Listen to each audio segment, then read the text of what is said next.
YouTube channel. Make sure you subscribe. This is that Think and Grow Rich. You know what I'm saying? Welcome, welcome, welcome, welcome, man. You know, can't have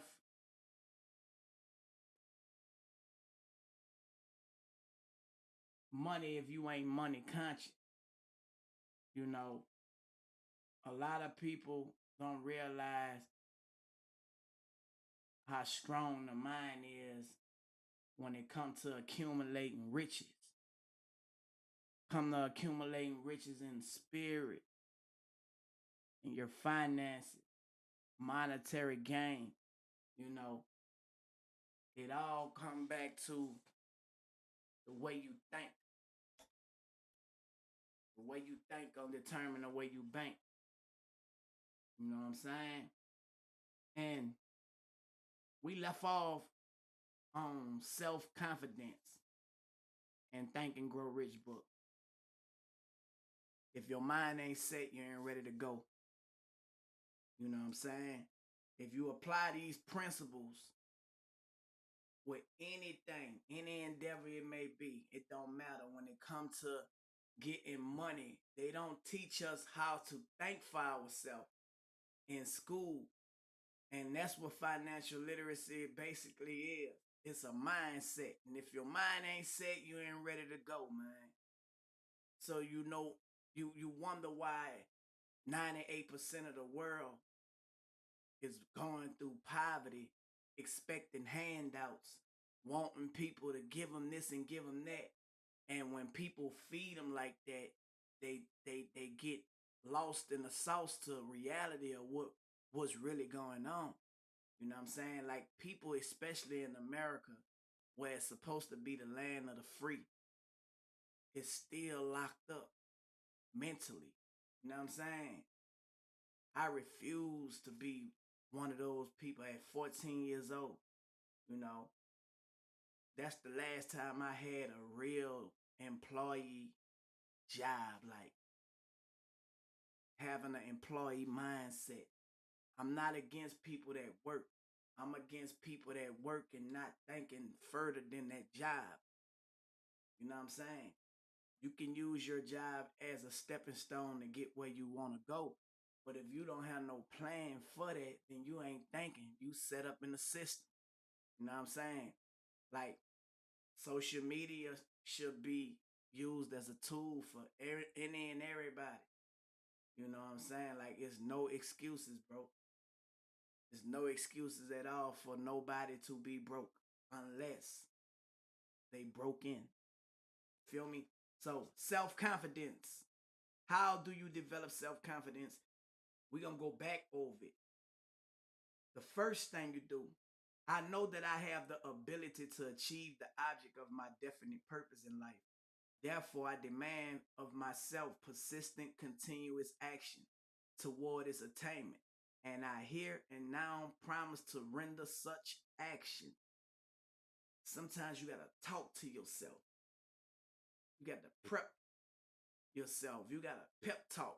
You know what I'm saying? Tell yourself how good you is, how successful you is. Tell yourself these things every day till you start to believe and move that way. That's building self-confidence. A lot of people lack that. You know what I'm saying? And your confidence comes from other people. So if you give a person a chance to feed you, you give a person a chance to starve you. When they ain't giving you that pep talk, your confidence level is down. You know what I'm saying? You got to be able to talk to yourself and lift yourself up and know that you is who you is with or without. You know what I'm saying? Because people will, in their mind, think, oh, they need me. They ain't nothing without me. I showed a lot of them. That was a lie. You feel me? Second, I realized the dominating thoughts of my mind will eventually reproduce themselves in outward physical action and gradually transform themselves into physical reality. Therefore, I will concentrate my thoughts for 30 minutes daily upon the task of thinking of the person I intend to become, thereby creating in my mind a clear mental picture of that person. Get time to yourself. Early in the morning when it's quiet, nobody ain't moving around the house. You know what I'm saying? Auto suggest to yourself who and what you want to be. You know what I'm saying? I'm telling you, man, it works. If you think about people who are constantly being told something over and over and over again, and it's something good, that tends to make them move a certain way. Just like a dog, a cat, anything. When you motivate them, you inspire them, you good girl, good dog, whatever like that. That inspire people. That give people self confidence. You know what I'm saying? To do things, gotta be able to tell yourself these things and just do it repetitiously over and over and over. Pick a time, 30 minutes, 10 minutes, 15 minutes, whatever it is. It works. Self confidence is very, very essential, man, to building an empire, building wealth, building a team, building anything. You have to believe in yourself first. Third, I know through the principle of auto suggestion, any desire that I persistently hold in my mind will eventually seek expression through some practical means of attaining the object back of it. Therefore, I will devote 10 minutes daily to demanding of myself the development of self confidence.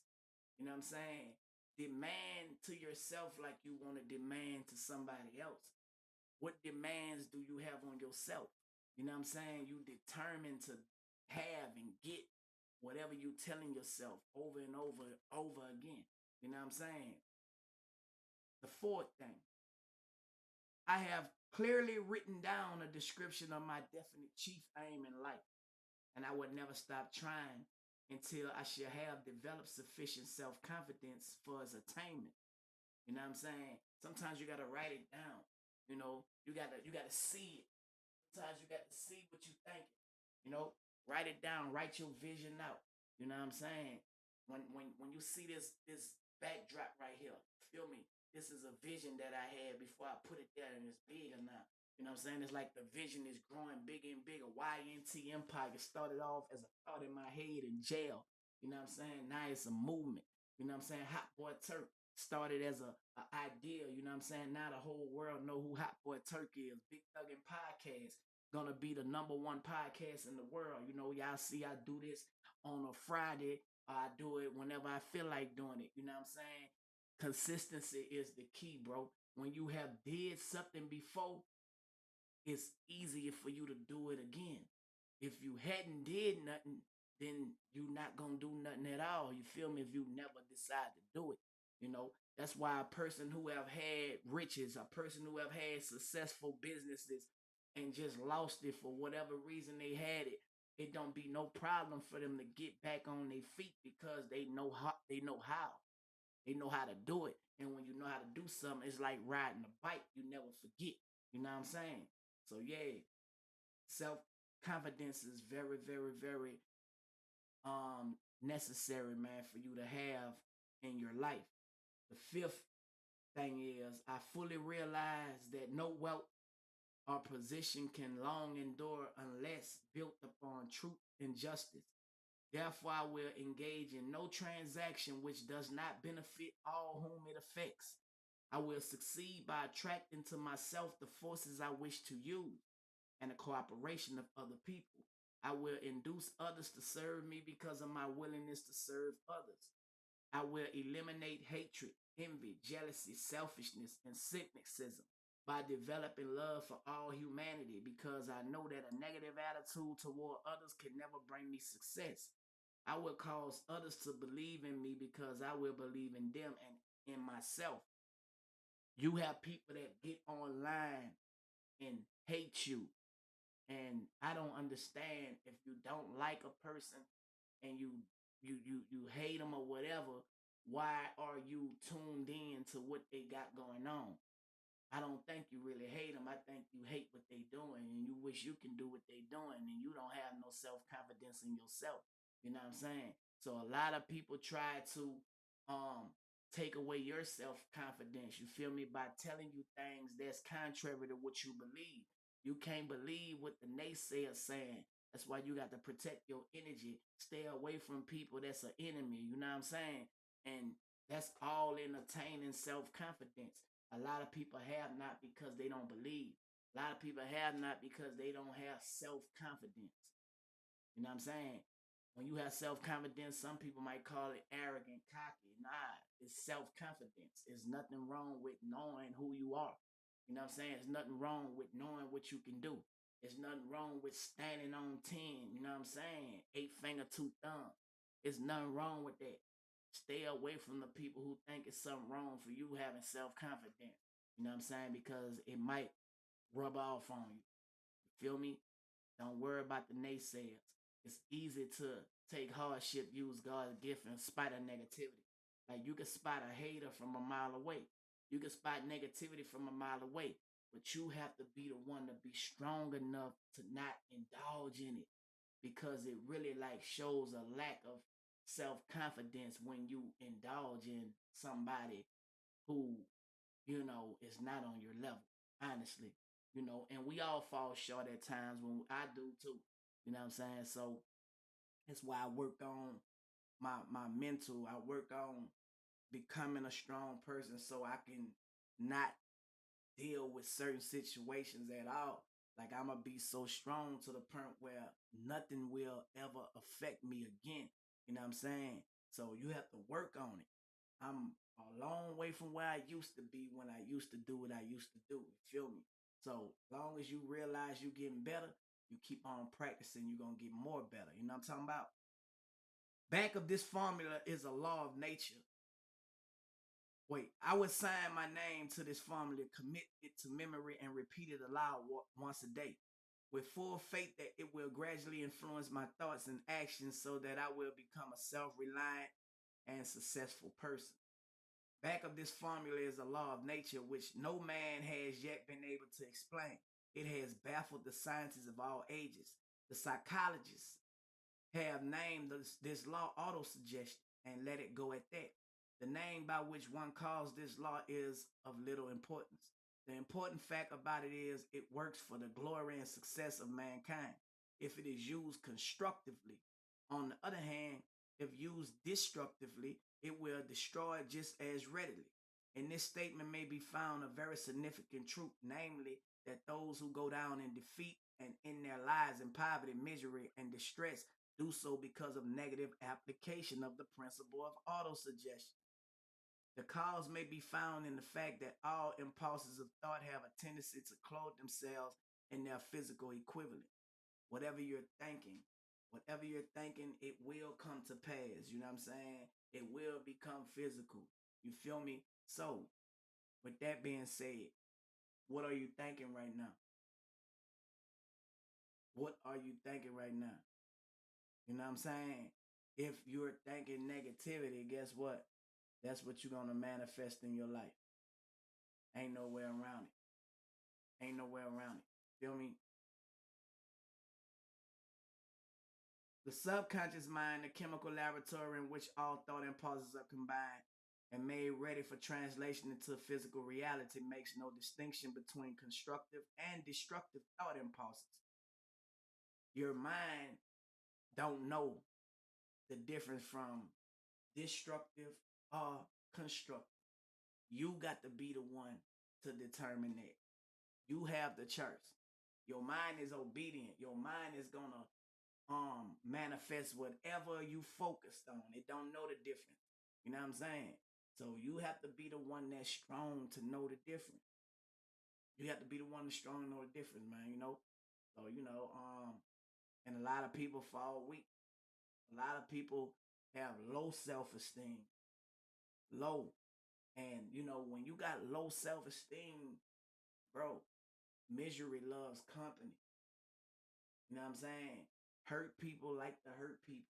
A person that's down want to bring other people down. You feel me? That's all they want to do. It's nothing else they want to do until they realize that it's nobody else's fault that they in the situation that they in. Because they play this blame sympathy game, like it's this person's fault, that person's fault that they don't got this and don't got that. So when they see a person that they know successful, they gonna point the finger at you and say you were supposed to do this. You ain't did this for them. Why you ain't do this? You ain't keeping it real. You ain't. Man, you know what I'm saying? Come on, man. You feel me? A lot of people fall victim to that feeling like they owe a person something for their hard work. You know what I'm saying? If anything, whatever you decide to do for somebody, they should be grateful. You know, don't have no expectations of somebody else's hard work when you know that you ain't work hard with them. You know what I'm saying? They deserve everything that they're getting. And if they decide to look out for you, you know what I'm saying? Then it's cool. But you don't have no right to get mad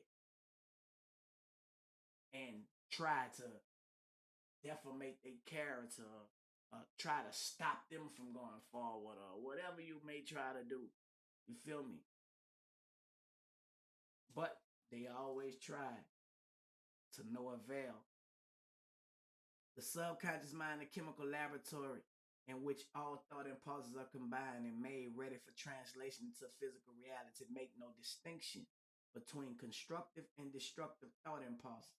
It works with the material we feed it through our thought impulses. The subconscious mind will translate into reality a thought driven by fear, just as readily as it will translate into reality a thought driven by courage or faith. The page of medical history of which the illustrations of cases of suggestive suicide. A man may commit suicide through negative suggestion just as effectively as by any other means. In a Midwestern city, a man by the name of Joseph Grant, a bank official, borrowed a large sum of the bank's money without the consent of the directors. He lost the money through gambling. One afternoon, the bank examiner came and began to check the accounts. Grant left the bank, took a room in a local hotel, and when they found him 3 days later, he was lying in bed, wailing and moaning, repeating over and over these words, "My God, this will kill me. I cannot stand the disgrace." In a short time, he was dead. The doctors pronounced the case one of mental suicide. Just as electricity will turn the wheels of industry and render useful service if used constructively, or snuff out life if wrongly used, so will the law of autosuggestion lead you to peace and prosperity, or down into the valley of misery, failure, and debt, according to your degree of understanding and application of it. If you fill your mind with fear, doubt, and unbelief in your ability to connect with and use the forces of infinite intelligence, the law of autosuggestion will take this spirit of unbelief and use it as a pattern by which your subconscious mind will translate it into its physical equivalent. The statement is as true as the statement that two and two are four. Like the wind which carries one ship east and another west, the law of autosuggestion will lift you up or pull you down, according to the way you set your sails of thought. The law of autosuggestion, through which any person may rise to altitudes of achievement which stagger the imagination, is well described in the following verse. If you think you are beaten, you are. If you think you dare not, you don't. If you think, if you like to win, but you think you can't, it is almost certain you won't. If you think you'll lose, you're lost. For out of the world we find success begins with a fellow's will. It's all in the state of mind. If you think you are outclassed, you are. You've got to think high to rise. You got to be sure of yourself before you can ever win a prize. Life battles don't always go to the stronger or faster man. But sooner or later, the man who wins is the man who thinks he can. Sooner or later, sooner or later, you can win soon or you can win later if you think you can win. But if you know and you think you lost, you'll never win. But you can win sooner or later if you think you can. You know what I'm saying? That person could be winning now. You never thought you can't win just because they win it. That's what a loser think. A loser get mad at you from winning because they don't believe that they can win.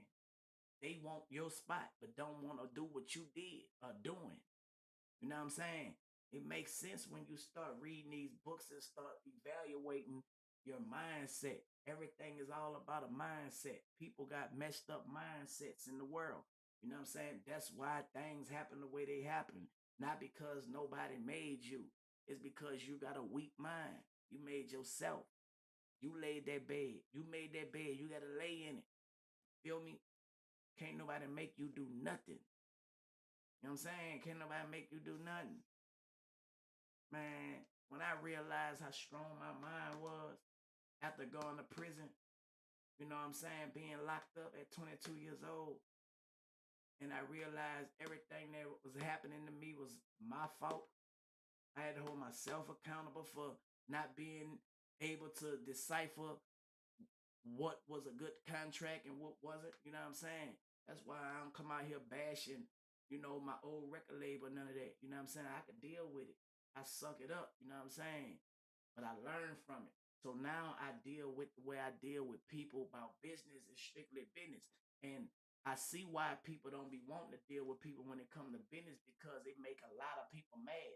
It make a lot of people disown you because they can't get over on you. You're no use to them. You know what I'm saying? When a person can't get over on you, they would disown you, bro. You know what I'm saying? Like they would think they disowning you. You feel me? Because if it ain't business, you're really not disowning me. You know what I'm saying? You just doing me a favor, staying from around me because I ain't going. It don't make no sense. I don't want to just be around you. A lot of people, some people just want to be around people. That's not me. I don't want to be in your presence if it ain't about no business. I'm not impressed by your watch, necklace, earrings, and grill, where you live, how your car is. None of that. You know what I'm saying? I'm not a fan. We could be businessmen and, a businesswoman could do business with this man, or however you want to do it, but I don't want to hang with you. I'm cool with that. And I think a lot of fans out there be like, well, you ain't hanging with such. It ain't no business to be handled it. What you want, think I should be hanging with them for? But anytime it's business, I'm showing up. I'm showing up for the business. You feel me? And I think a lot of people in the world be in the situation where they at because they be wanting to be friends. Business is not friendly. You know what I'm saying? Like, it take a level of maturity to understand when you are grown, you're not a kid again. You know what I'm saying? You're not a kid where you have to be with people who you probably came in the game doing business with. Like, you know what I'm saying? It don't make no sense to me. Feel me? Like, I don't understand. But according to your mindset, that where you're gonna be at. So look, observe the words which have been emphasized, and you will catch the deep meaning which the poet had in mind. Somewhere in your makeup, perhaps in the cells of your brain, there lies sleeping the seed of achievement, which, if aroused and put into action, will carry you to heights such as you may never have hoped to attain. Just as a master musician may cause the most beautiful strains of music to pour forth from the strings of a violin, so may you arouse the genius which lies asleep in your brain and cause it to drive you upward to whatever goal you may wish to achieve. Abraham Lincoln was a failure every time he tried until he was well past the age of 40. A lot of people think because they a certain age, like I see people be in my comment, man, it's over for you, man. You too old. You over for what? To be successful. Like, I don't be understanding, like, but then I do understand. I do understand. Let me take that back. The mindsets of people, bro, are so small, dog. Like, and people are in a box. People not outside of their city, not outside of their state. It's supposed to look like it look in your city. It's supposed to look like it look in your state. That's because of your state of mind. You haven't been nowhere. You know what I'm saying? You don't understand because of your mindset. You feel me? So when a person is not on your level, you can't convince them. They don't see what you see. You know what I'm saying? Like, it's just like you throwing a ball to the wall and it bouncing back off. You feel me? Some people just not on your level. You got to rotate with the people that's on your level or people that's on a level where you trying to go, not with anything that's lower. You know what I'm saying? You have to make that conscious decision every day. That's the only way you're going to be successful. You know what I'm saying? Successful people don't hang with negativity. Like they avoid it by all means necessary. You feel me? By all means necessary, they avoid it. You feel me? So you're not gonna see people who are focused hanging with people who not. It just it don't happen. You feel me?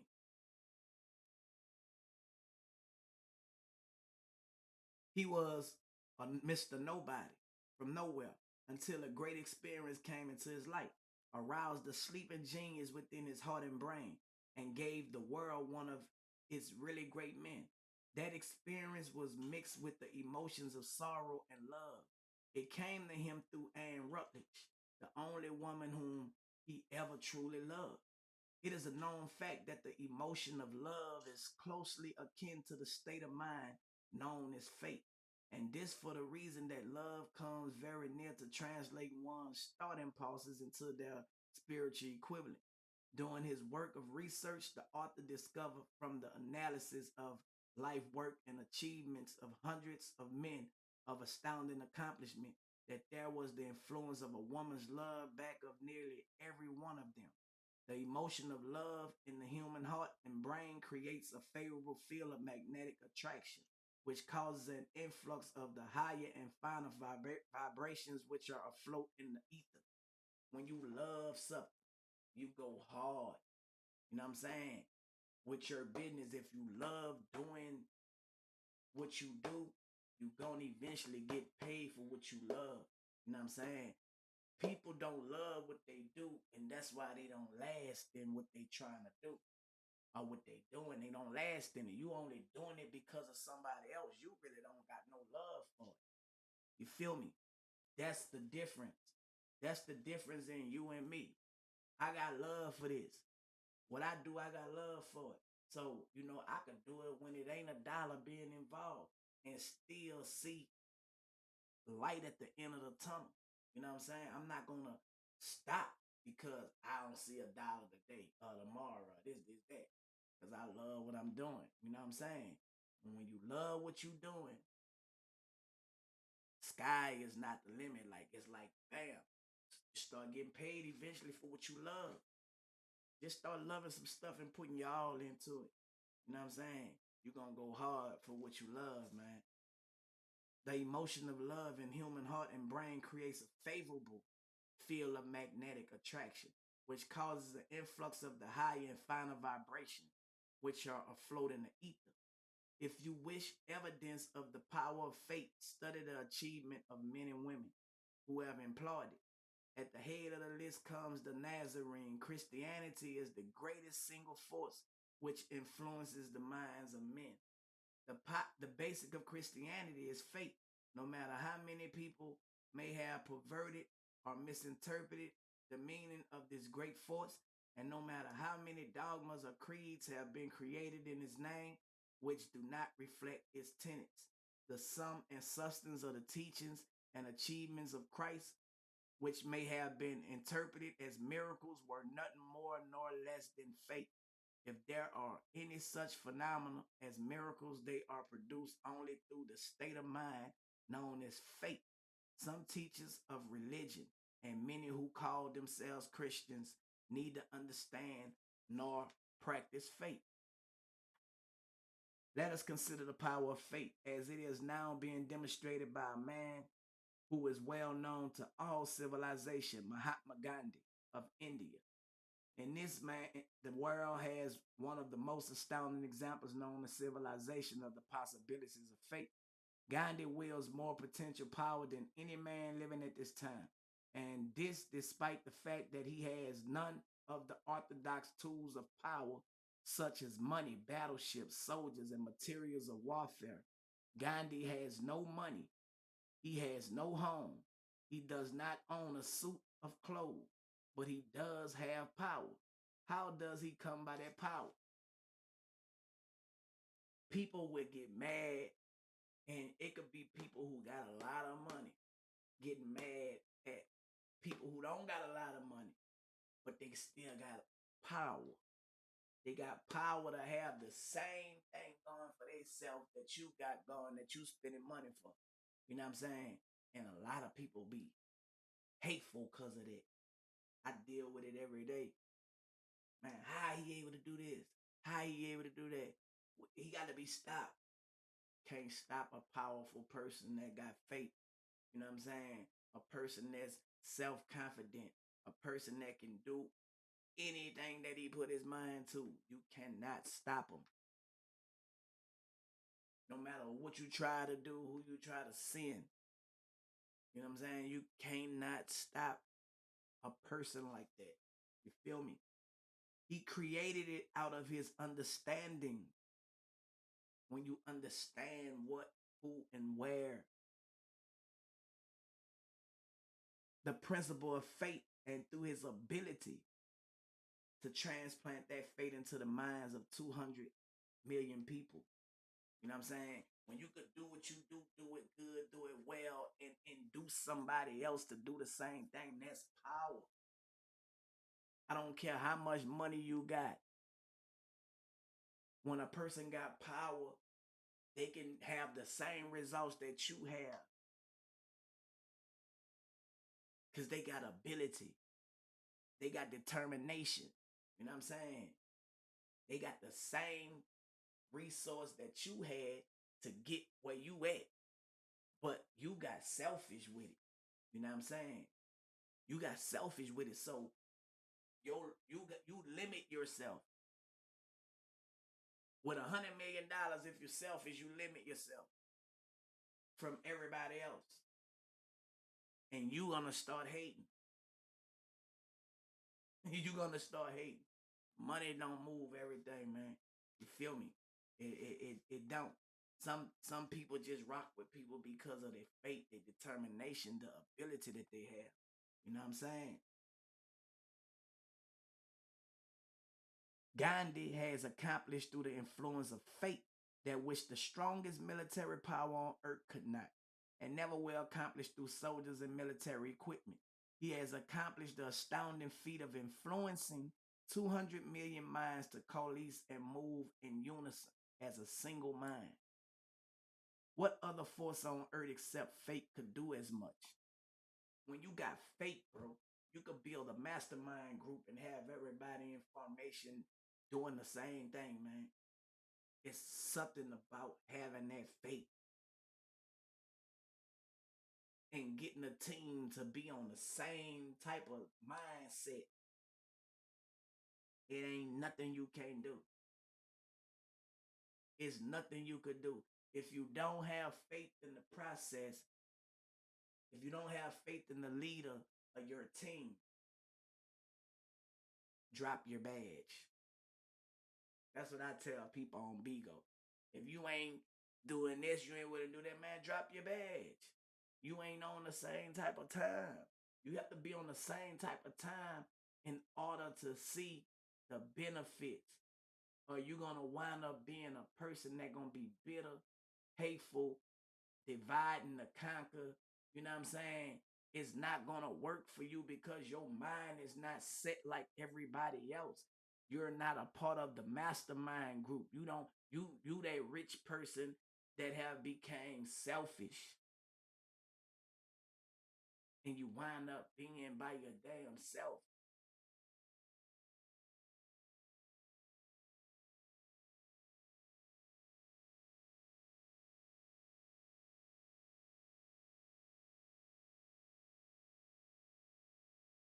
There will come a day when employees as well as employers will discover the possibilities of fate. That day is dawning. The whole world has had ample opportunity during the recent business depression to witness what the lack of faith will do to business. Surely civilization has produced a sufficient number of intelligent human beings to make use of this great lesson which the depression has taught the world. During this depression, the world had evidence in abundance that widespread fear will paralyze the wheels of industry and business.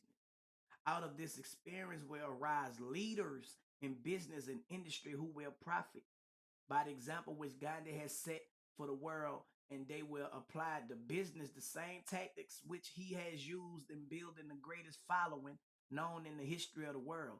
These leaders will come from the rank and file of the unknown men who now labor in the steel plants, the coal mines, the automobile factories, and in the small towns and cities of America.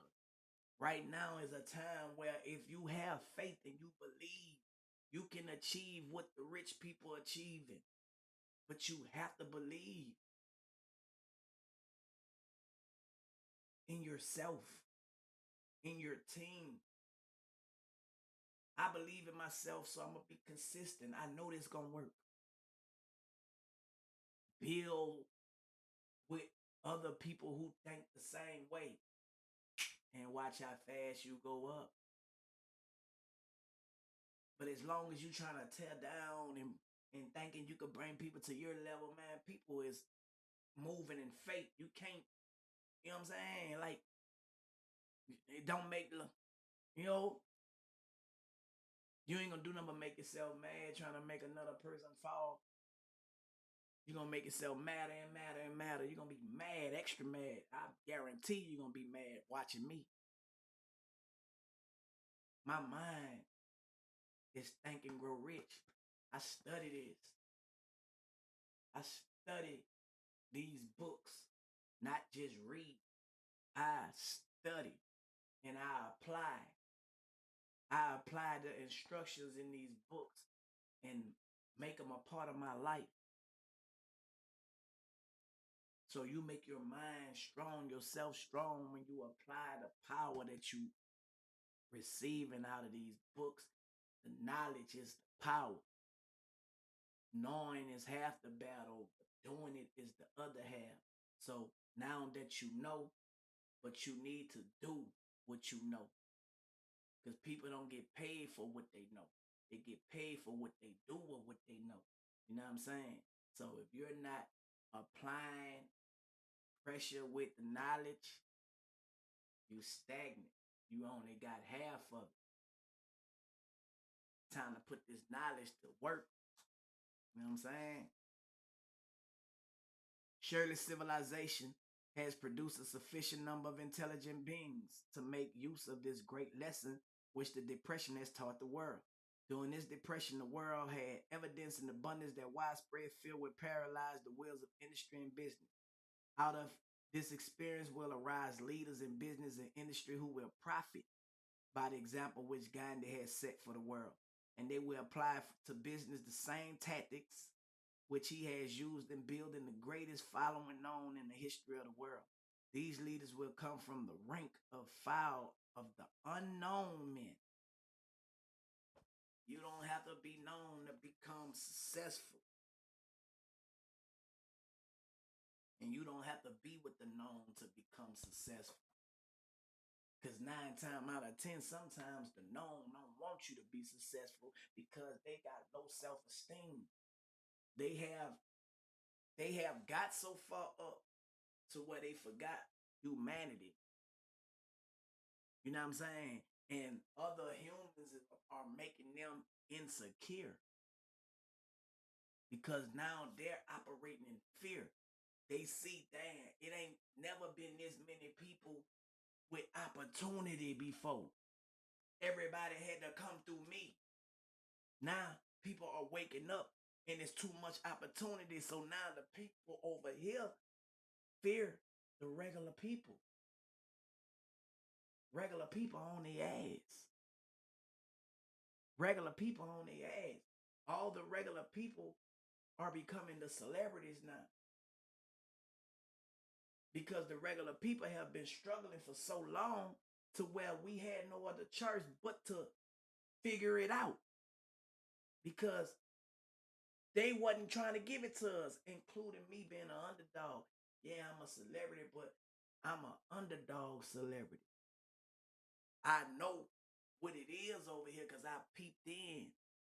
You see what I'm saying? I was in there soaking up game. So I'm glad God allowed me to soak up the game so I know what to do so I won't become like them. A lot of people who have became celebrities by false game, stealing, all that, they got to go through the suffering of falling. They gonna fall.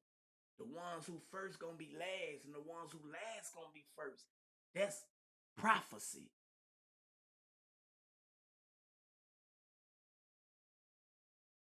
So I be sitting back like, man, I'm glad I'm in the last because I'm the one built the last. Because the ones who were in the last learned. We was trained what to do and what not to do.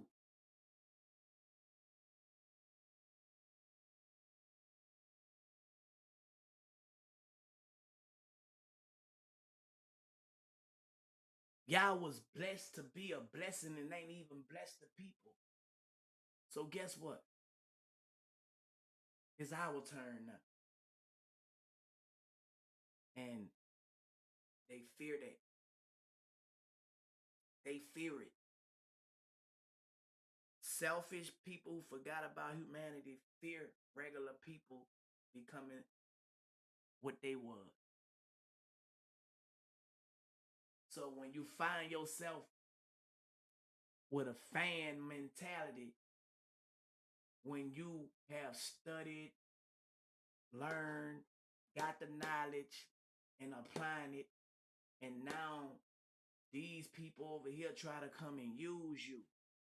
Nah, remember to stay with the like-minded people, because if you let them use you, then you falling in the same trap that they did.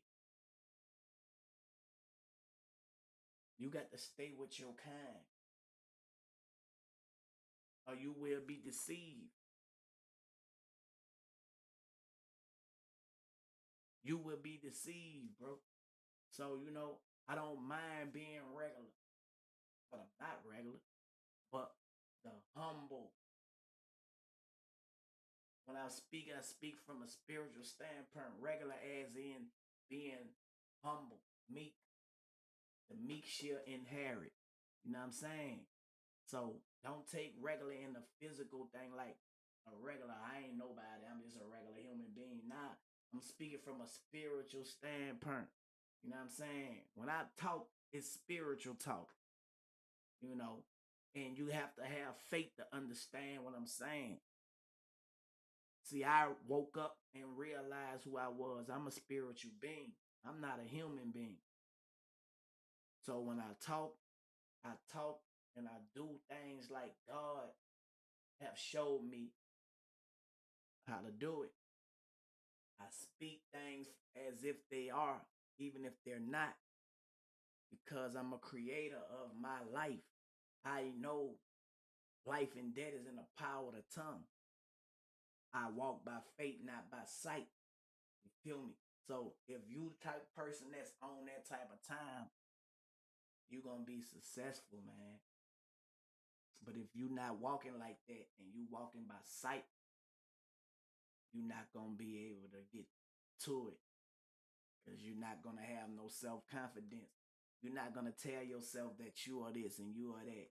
Because you're gonna weigh yourself and measure yourself by somebody else's highlight. You see them with this, with that, this, that. Now you making yourself weary and like, I ain't nobody because I don't got this, I don't got that. Why so many people in the mindset like that? They compare, measure, and compete. A carnal minded person only compare, measure, and compete. But a spiritual minded person is trying to get with like minded individuals so they could eat. They don't have no inferiority complexes. You know what I'm saying? Why you think I be teaching this shit to y'all? I could keep all this shit to myself. You know what I'm saying? I don't have to be sharing this shit. I don't have to be like, bro, check this out. Da da da. I don't gotta do that. Since I've been home, man, I have been teaching for 10 years since I've been home. Non-stop consistently. You know what I'm saying? Teaching. Cause this is what I love to do. I love to see people like Man, I needed to hear that, bro. I done did this. Bro, you know what I'm saying? Throughout 10 years that I've been teaching, I be getting reports and I see evidence of it's working. I ain't trying to big up myself or nothing.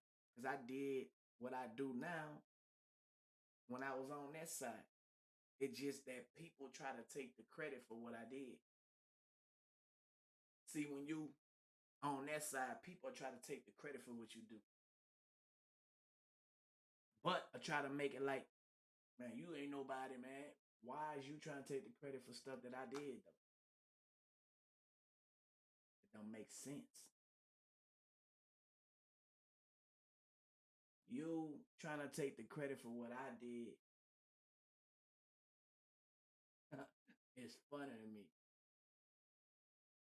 It's only a matter of time that you gonna reveal who you is.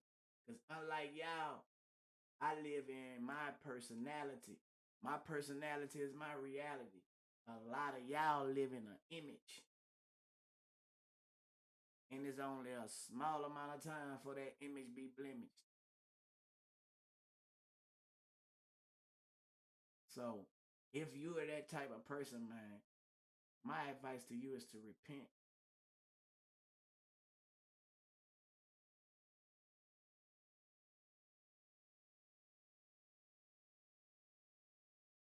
Who now labor in the steel plants, the coal mines, the automobile factories, and in the small towns and cities of America. Business is due for a reform. Make no mistake about this. The methods of the past, based upon economic combinations of force and fear, will be supplanted by the better principles of faith and cooperation. Men who labor will receive more than daily wages. They will receive dividends from the business, the same as those who supply the capital for business. But first, they must give more to their employer and stop this bickering and bargaining by force at the expense of the public. They must earn the right to dividends. Moreover, and this is the most important thing of all, they will be led by leaders who will understand and apply the principles employed by Mahatma Gandhi. Only in this way may leaders get from their followers the spirit of full cooperation, which constitute power in its highest and most enduring form. Ain't nobody fearing you. People not, you can't make a person work. They don't fear you no more. The truth have been revealed. But when you have an employee mindset, you're working in fear. You're not working in faith.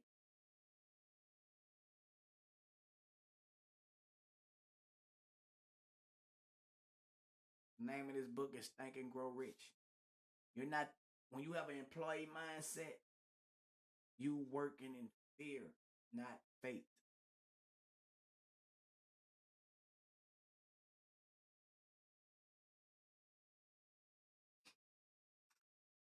So you got to get out of that employee mindset and become a partner with somebody. Know your work.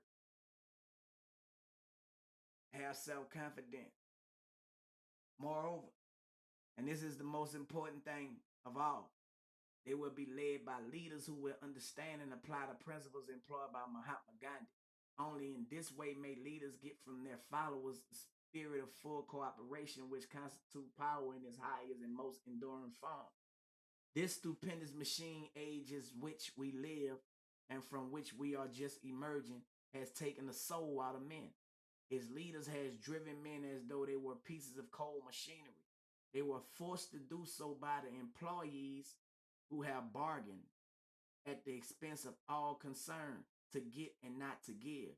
The watchword of the future will be human happiness and contentment.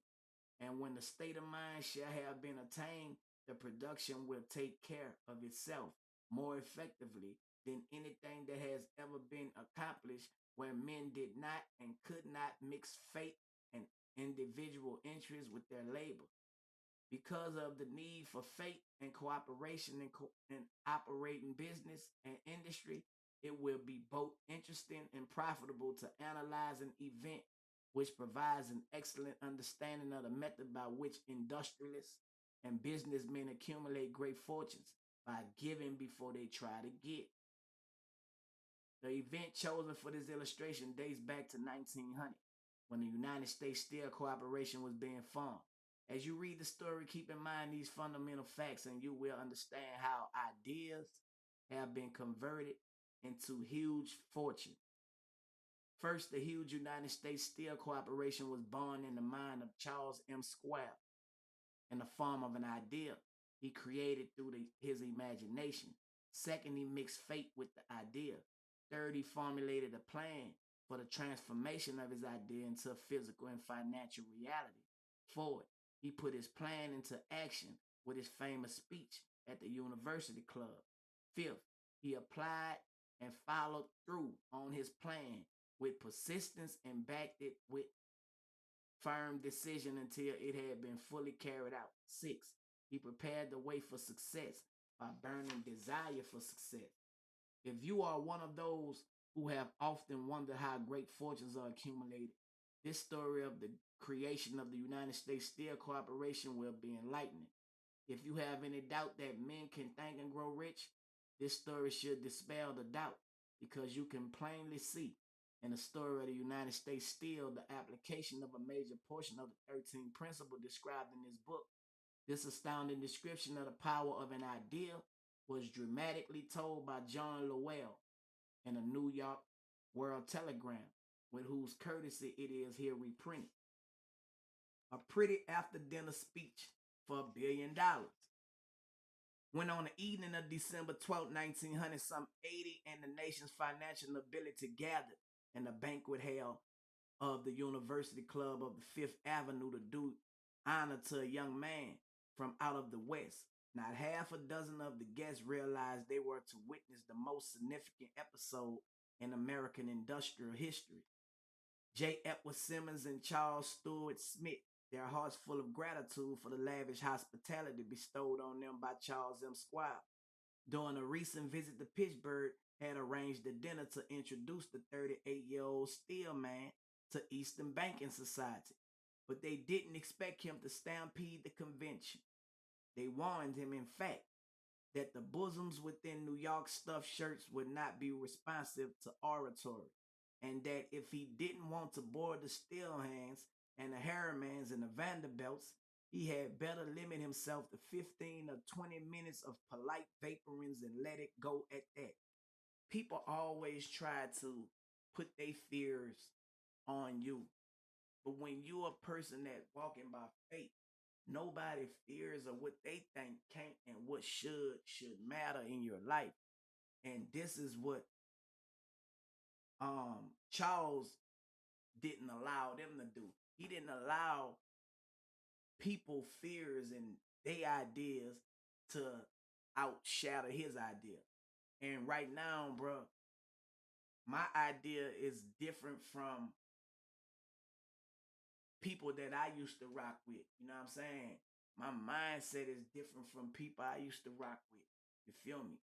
And I believe what I believe, and I stand on what I believe, no matter how somebody feel, you know, what they may think, you know what I'm saying? I'm tripping, I'm this, I'm that. I stand firm on my decision to do what I'm doing and how I'm doing it. You know what I'm saying? And eventually, you know, everybody else will believe like I believe in me. You know what I'm saying? And you have to stand firm even when everybody else is against you. If you don't, you won't be respected. You know what I'm saying? Don't be satisfied with temporary instant gratification. You feel me? Think about the long haul. The long haul, like where you gonna be 10, 20 years from now for the decision that you make. You feel me? And that's where I'm at. With everything that I do. I don't care who don't like it, who get mad about it. Because all those fast decisions that I made in my past, I didn't reap the benefits from.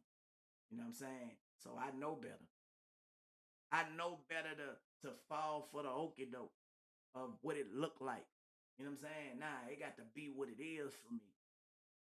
I'm not impressed by nothing else. You feel me? And I see grown men selling their soul I see grown men like knowing that it ain't right for them, but settling for it because of fear. You know what I'm saying? Because of not knowing who they really are. No matter how people might think to the world, man, some people don't know who they is and what they work. Turk know what he work, and Turk know what it is. So anybody want to do anything with me, guess what? It got to be square business, nothing personal. I don't deal with it. I'm cool with it. Feel me? I'm I'm cool with it. You know what I'm saying? So let's go into it. Even John Pierpont Morgan, sitting on the right hand of Squab as became his emperor dignity, intended to grace the banquet table with his presence only briefly. And so far as the press and public was concerned, the whole affair was of so little moment that no mention of it found its way into print the next day. So the two hosts and their distinguished guests ate their way through the usual 7 or 8 courses. There was little conversation, and what there was of it was restrained. Few of the bankers and brokers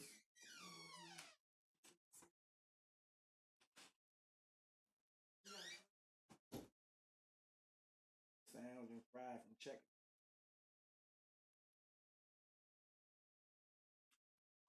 Yeah, I see I be getting my food, huh? Hey, y'all. Take care of your business, you're gonna get treated right.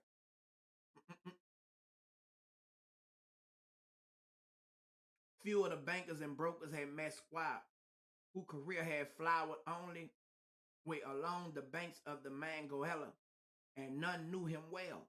But before the evening was over, they and with them Money Master Morgan were to be swept off their feet, and $1 billion baby, the United States Steel Corporation, was to be conceived.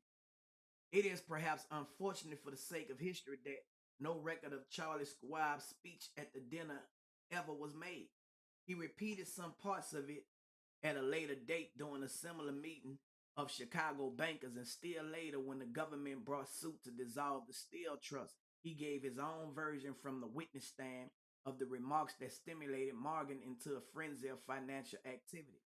It is probable, however, that it was a homely speech, somewhat ungrammatical, for the niceties of language never by the squab, full of epigram and threaded with wit. But aside from it, it had a galvanic force and effect upon the 5 billions of estimated capital that was represented by the diner. After it was over and the gathering was still under its spell, although Squab had talked for 90 minutes, Morgan led the oratory to a recessed window where, dangling their legs from the high, uncomfortable seat, they talked for an hour more. The magic of Squab personality, the magic of Squab personality had been turned on full force. But what was more important and lasting was the full-fledged clear-cut program he laid down from an aggrandizement of steel. Many other men had tried to interest Morgan in slapping together a steel trust after the pattern of the biscuit, wire and hoop, sugar, rubber, whiskey, all, and chewing gum combination. John W. Gates, the gambler, had urged it, but Morgan distrusted it. The Moore boys, Bill and Jim, Chicago stock jobbers who had glued together a match trust and a cracker corporation, had urged it and failed. Albert H. Garrett, a sanctimonious country lawyer, wanted to foster it, but he wasn't big enough to be impressive until Squab's elegance took J.P. Morgan to the heights from which he could visualize the solid results of the most daring financial undertaking ever conceived. The project was regarded as a delirious dream of easy money crackpots. So what's going on? Everybody couldn't convince J.P. Morgan, no matter how well known they was. You know what I'm saying? They couldn't convince this man about doing this business, but a regular normal person who knew what he wanted, you know what I'm saying, had faith, had the personality, was able to basically convince this man to do business, you know what I'm saying? And watch what happened. The financial magnetism that begun a generation ago to attract thousands of small and sometimes inefficiently managed companies into large and competition crushing combinations had become operative in the steel world through the devices of the jovial business pirate, John W. Gates. Gates already had formed the American Steel and Wire Company out of a chain of small concerns, and together with Morgan had created the Federal Steel Company. The National Tube and American Bridge Companies were two more Morgan concerns, and the Moore brothers had forsaken the match and cookie business to form the American Group, Tin Plate, Steel Hope, Sheet Steel, and a National Steel Company.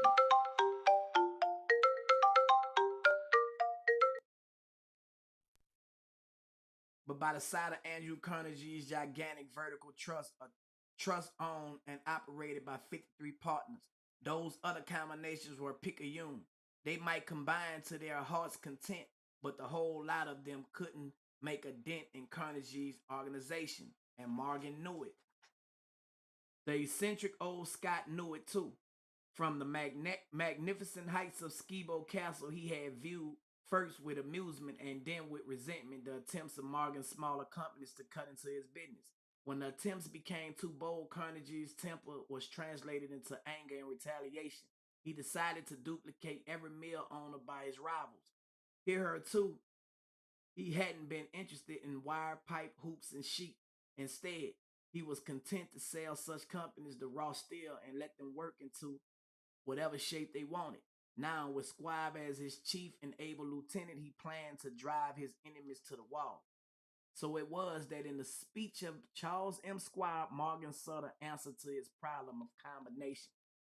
You could be the man with the idea, but you don't have faith back in your idea or personality to back your idea. It'd be hard for you to convince somebody. You know what I'm saying? And a lot of regular people have a lot of ideas and personality these days, man, and it's opening up doors that never been opened. It don't have nothing to do with the money. Your money is not important as a person who have a great idea, have faith in a personality to make more money than your money trying to spend with them. You feel me? And that's the difference from people today.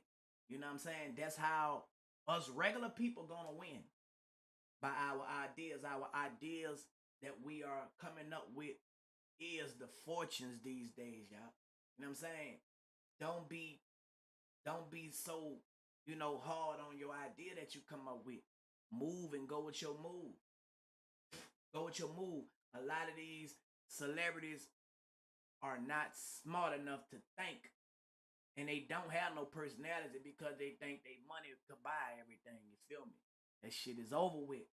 It's a new day, new time. It's a new day, new time, man. Get in line and make yourself somebody. You feel me?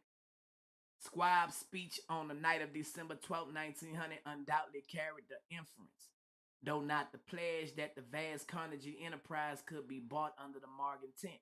He talked of the world future for steel, of reorganization for efficiency, of specialization, of the scrapping of unsuccessful mills, and concentration of effort on the flourishing properties, of economies in the oral traffic, of economies in overhead and administrative departments of capturing foreign markets.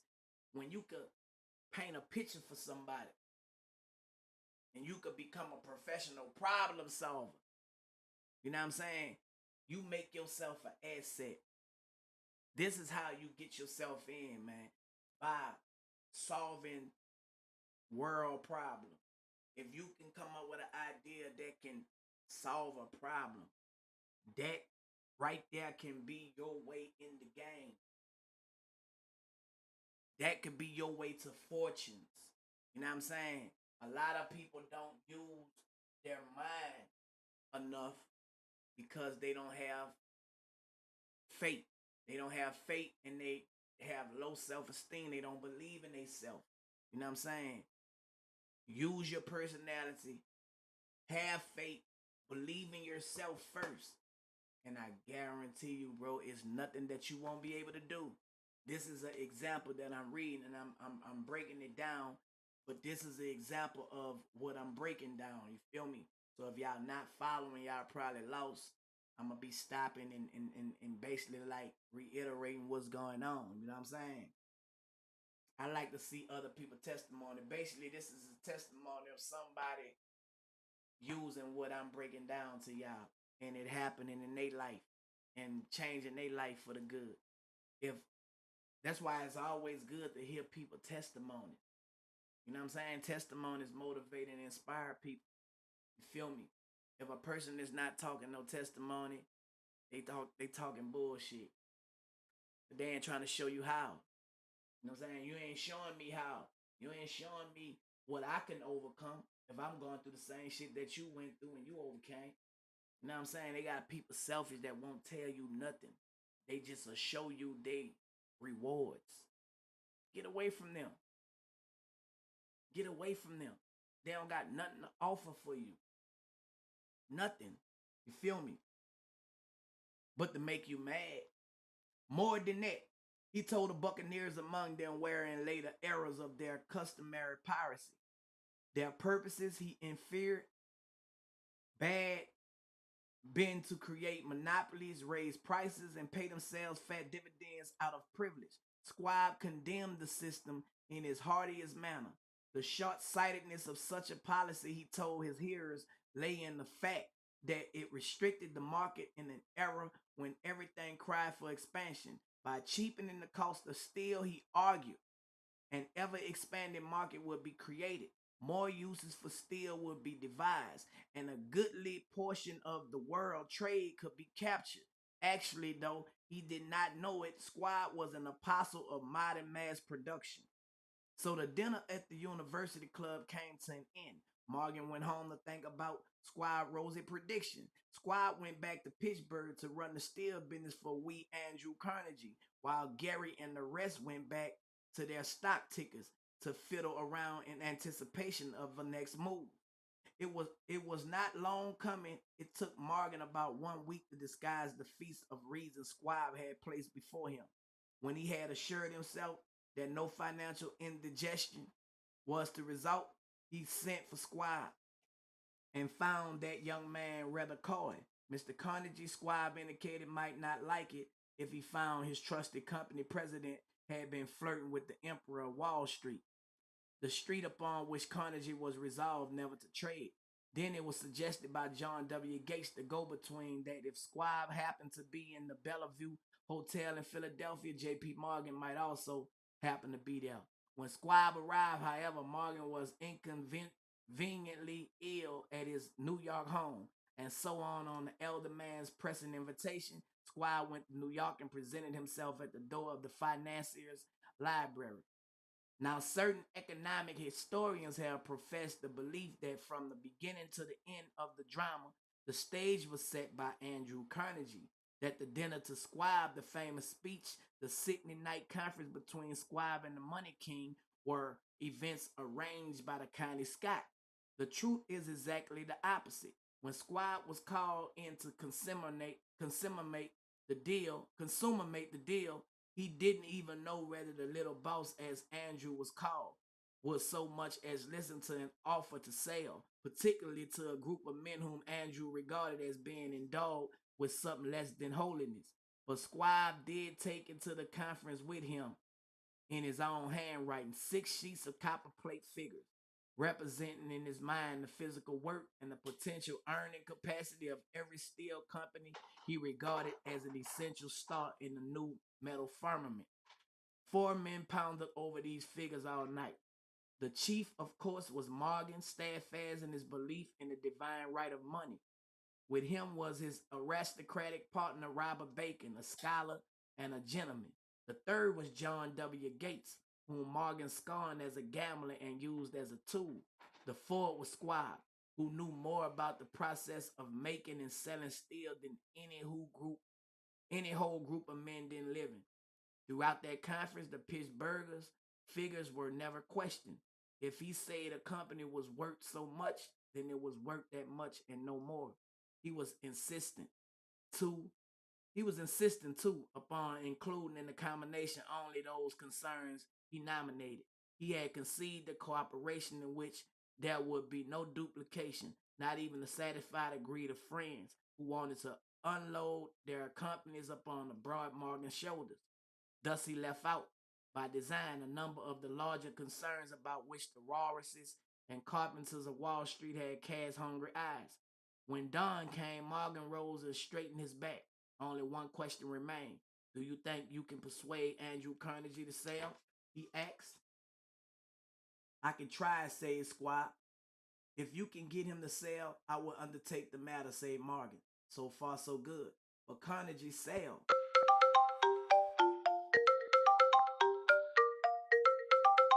Now, I know you see me on live, boy. When y'all call me on live, I don't know what make y'all think I'm going to answer the phone. I don't know what make y'all think I'm answering my phone. And if it's important, text me, man. I've been seeing you calling me all day, but you ain't texting me, let me know what it is. Like, nothing important than what I'm doing, bro. If it's about some business, text me. Let me know what it is. I don't answer my phone, man. I don't want to talk to nobody that ain't about no business. You feel me? Nobody.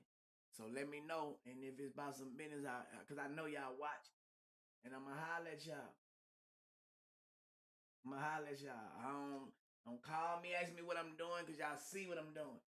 If it's about some business, text me, let me know what it is, and then I might hit you back if it's about some business. If it ain't about no business, I'm not going to hit you back.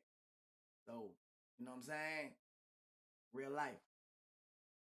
So far, so good. But would Carnegie sell? How much would he demand? Squab thought about $320 million. What would he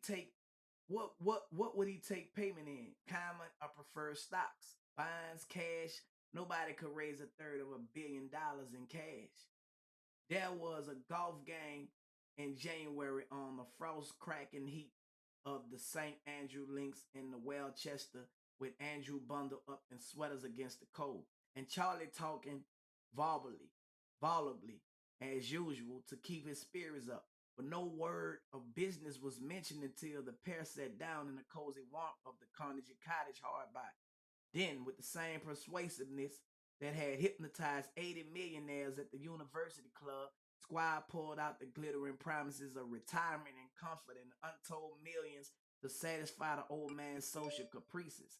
Carnegie capitulated, wrote a figure on a slip of paper, handed it to Squire, and said, "All right, that's what we'll sell for." The figure was approximately $400 million and was reached by taking the $320 million mentioned by Squab as a basic figure and adding to it $80 million to represent the increased capital value over the previous 2 years. Later, on the deck of the transatlantic liner, the Scotsman had ruefully to Morgan, "I wish I had asked you for $100 million more. If you had asked for it, you would have gotten it," Morgan told him cheerfully. There were an uproar, of course. A British correspondent cabled that the foreign steel world was appalled by the gigantic combination. President Haley of Yale declared that unless trust was regulated, the country might expect an emperor in Washington within the next 25 years. But that able stock manipulator king went at his work of shoving the new stock at the public so vigorously that all excess water, estimated by some at nearly $600 million, was absorbed in a twinkling. So Carnegie had his millions, and the Morgan Syndicate had $62 million for all his trouble, and all the boys from Gates to Gary had their millions. The 38-year-old Squab had his reward. He was made president of the new corporation and remained in control until 1930. All right. So basically, Squab went in with the mindset of convincing J.P. Morgan, you know, to go into business with him. You feel me? And his determination, his personality. If he would have listened to his friends or the first people about they ain't gonna listen to you, they ain't gonna do this, they ain't gonna do that, he wouldn't have never been able to come up on millions of dollars and become the president of this corporation still. He had the ideas. He knew his T's was crossed, his I's were dotted, you know what I'm saying? And there wasn't no turning back from what he was trying to get. And he wound up being rewarded for what he believed in. You know what I'm saying? Like people today, man, a lot of people stop, let their friends, their family, other people get in their business and their ears, and the naysayers, the haters on social media, you know, and they don't go forward. You know what I'm saying? But I'm telling y'all today, bro, it's so easy now than ever for regular people to where people who are already celebrities and have already gotten a bag or whatever are really, really scared. They know what they did. They know what they didn't do. And here come regular people coming in. You know what I'm saying? There's going to be so much fakeness of when y'all going to the top. Regular people going to the top. They're going to have so many fake laughs, hugs, and smiles. But by you being in the trench, you'll be able to discern and know what's what and what's not. Don't forget, they need us more than anything right now. Don't sell out. Stay focused. And go with y'all move, man. Know what you work. Know your work. And don't sell out. Don't sell out. And I guarantee you'll be surprised. You'll get more than what you asked for. When a person needs you and you got the answer to the problem, what they gonna do? They gonna sell out. Your ideas is your come up. Your ideas is your come up. What you waiting for? For somebody to open up the door for you? Mm-mm. You could get to whoever you need to get to on social media. Right now I'm on 4 different platforms right now. I'm on the phone there. Oh, my other phone back there. I'm on 4 different platforms right now. I done got the 4 different platforms wherever y'all at in the world. Reading and doing what I love to do. Teaching. You know what I'm saying? For the ones who get it, that's who it was for. The ones who ain't got it, you know what I'm saying? It ain't for them. They not the regular people. Go out there and use y'all head, man. Develop y'all ideas, believe in it. And watch you be successful.